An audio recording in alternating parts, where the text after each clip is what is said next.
Hello, everyone. Welcome back to another Capital Compass case study episode. Today, we are going to share with you how Mailchimp grew from a scrappy side project to a $12 billion exit without raising a single dollar in venture capital. In this episode of Capital Compass, we'll walk you through how the company bootstrapped, scaled with patience, and found product market fit through relentless customer focus, plus what the founders can learn from this iconic outcome. The Mailchimp exit, a $12 billion bootstrapper's dream. In this episode of Capital Compass, as we shared with you, we are unpacking one of the most remarkable exits in tech history, Mailchimp, a bootstrapped company that grew for 20 years without outside capital and sold for $12 billion. Let's dive into how they did it.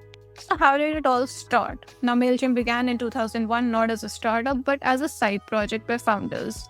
At that time, they were running a web design agency and created a tool to help clients send the email newsletters. The tool then became Mailchimp. The key points out here are that it was founded in 2001 in Atlanta.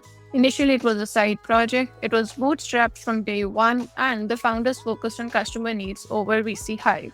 The Mailchimp story also shares with us the power of bootstrapping. Unlike most of the tech success stories, Mailchimp didn't raise a single dollar from venture capital. That meant they had full control, a deep focus on profitability, and no pressure to pursue growth at all costs. And this also meant no dilution, no board control, and profits were reinvested into the product. So it can be said that instead of chasing investors, they chased customers. This brings us to finding the product market fit. Now, Mailchimp didn't just explode overnight. It steadily grew into a full-blown SMB marketing platform, evolving beyond just email into landing pages, CRM tools, automation, and even e-commerce integrations. Now, in 2009, the freemium model was introduced, which helped growth.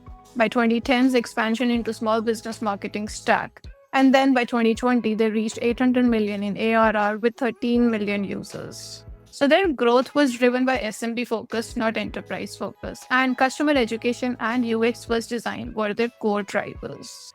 This brings us to the $12 billion exit. Now, in 2021, Intuit acquired Mailchimp for a jaw-dropping $12 billion in a mix of cash and stock deal.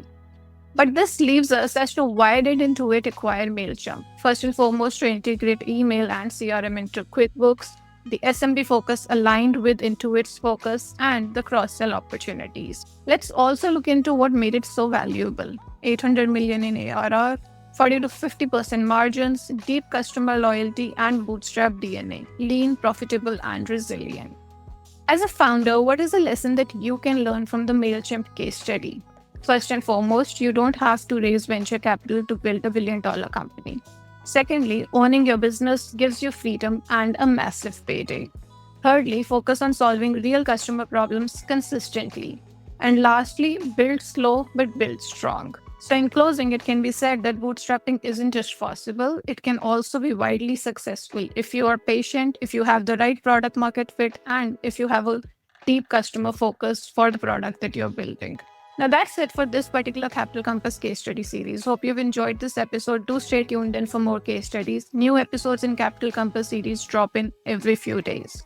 If you're raising, do share your pitch deck at pallavisegal.com/submit pitch deck for potential feedback, support, and review.